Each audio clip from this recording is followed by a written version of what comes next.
এই মাহফুজ, আমি তো বললাম তো থাকবেন না, এই মাহফুজ, এই আসিফ, এই নাহিদ, এই হাসনাত, এই সার্জিস রাস্তার টোকায়ের কাছেও মার খাবে, কেউ ঠেকাইতে আসবে না।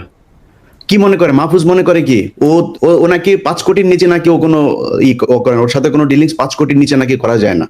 এটা অভিযোগ, আমার কাছে কোনো প্রমাণ নেই, অভিযোগ বলে রাখলাম। এই অভিযোগগুলো আমরা এখন না বলি, কারণ এখন কথা হচ্ছে না, কিন্তু এই যে মানুষগুলি তারা যে এখন মনে করেন যে মবতন্ত্রে এই মব মানে শাহবাগীদের বিরুদ্ধে কথা বললে তার গায়ে লাগে, তিনি এখন এটা চান না। মাহফুজকে 1000 কোটি টাকার মালিক বানাই দেবো আমি, $1 বিলিয়ন মালিক বানাই দেবো, $1 বিলিয়ন। $1 বিলিয়ন মালিক হওয়ার পরে মাহফুজ মনে করে কি মেম্বার নির্বাচন করে পাশ করে আসতে পারবে? মাহফুজ যাক তো, ওরা স্থানীয় নির্বাচন করতে চাইছে কেন? ওরা আগে ওই করতে চায়, ওই যে টুর্নামেন্টের আগে, বড় টুর্নামেন্টের আগে কিছু ম্যাচ হয় না, ওইটা খেলে ওরা মনে হয় মেম্বারি নির্বাচন, ধরেন আসিফকে এই হাতি মার্কায় অমুক ইউনিয়ন পরিষদের মেম্বার নির্বাচনে ভোট দিন, এভাবে মনে হয় ওরা মেম্বার হিসাবে আগে দেখে আসতে চাচ্ছিল মাঠটা কি অবস্থা, তারপরে জাতীয় নির্বাচন। জামানত নিয়ে আসতে পারবা না বিএনপি এবং জামাতের কাছ থেকে। অতএব এত লাফানোর কিছু নাই যে আপনি এসছেন মপতন্ত্রের মাধ্যমে, আপনি এখন এসে সবকিছু আইন কানুন ভাবে তারপরে দেখেন। আইন, এই যে বিচারকগুলোকে আপনি সরাইলেন, কোন আইন দিয়ে সরাইছিলেন? উপদেষ্টা বানাইছিলেন বাংলাদেশের সংবিধানে ছিল, আপনি বসালেন কেন? আপনারা যেভাবে উপদেষ্টা হয়েছেন এটা কোন আইনে ছিল?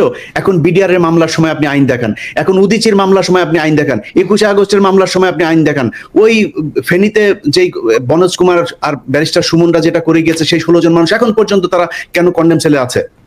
আপনি করতে পারেন নাই, সময় পান নাই। শামা ওবায়দের সাথে অন্ধকারে সিনেমা হলে চিপাই গিয়া বসে সিনেমা দেখার সময় পান, এই কাজ করার সময় পান না। এটার জবাব বাংলাদেশের মানুষের কাছে।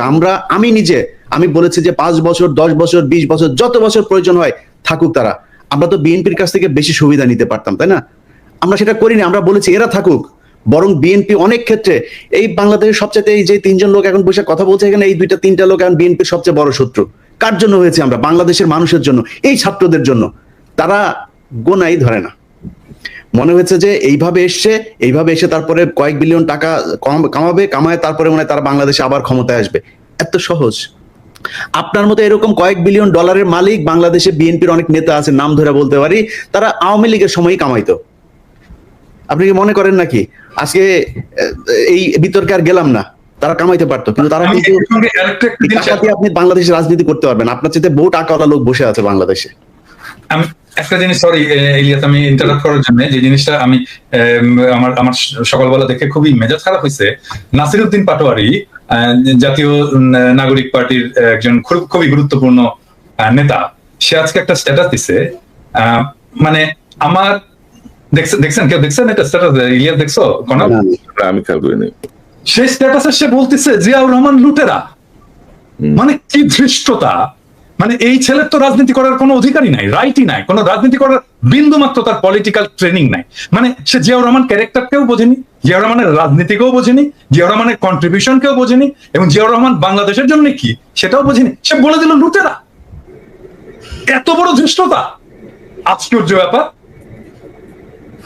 মানে একটা রাজনীতিতে, মানে আমি বলবো যে এই সময়টা, এই যে ওয়াকারের এই ইস্যুটা নিয়ে একটা কিন্তু মোরালেস জাতীয় ঐক্যের একটা অবস্থা সৃষ্টি হয়েছে।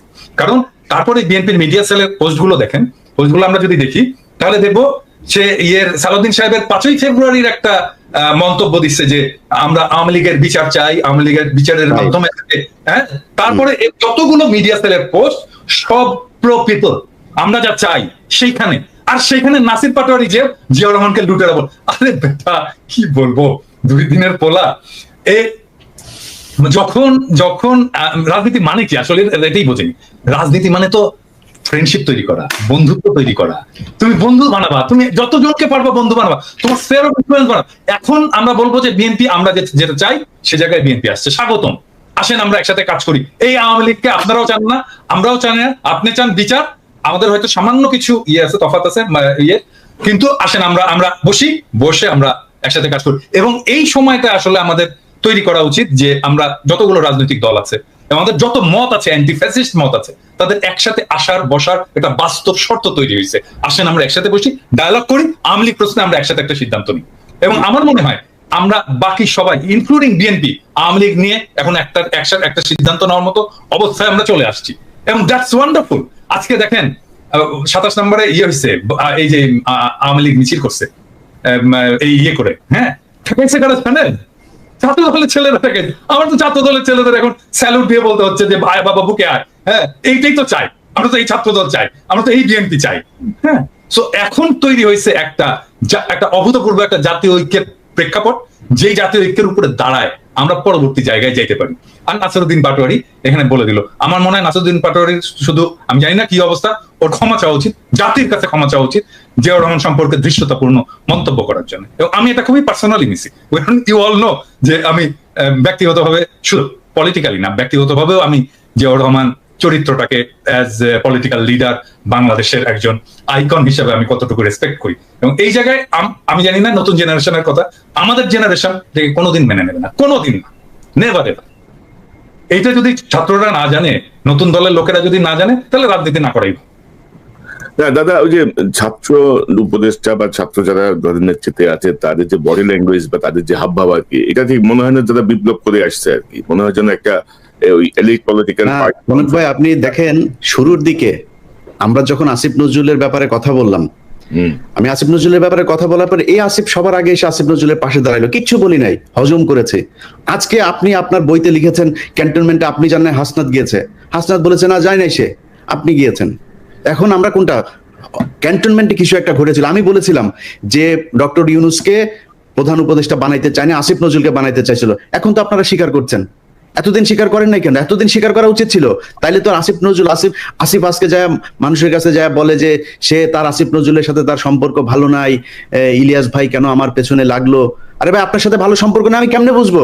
আপনি প্রথম আলোর নিয়ে আমার আমার আমার আমার যে রক্তের ভেতরে এন্টি ইন্ডিয়ান যে সেন্টিমেন্ট আমার ভেতরে কাজ করে, তার সবচাইতে বাংলাদেশের প্রধান দোষর হইল গিয়া প্রথম আলো আর ডেইলি স্টার।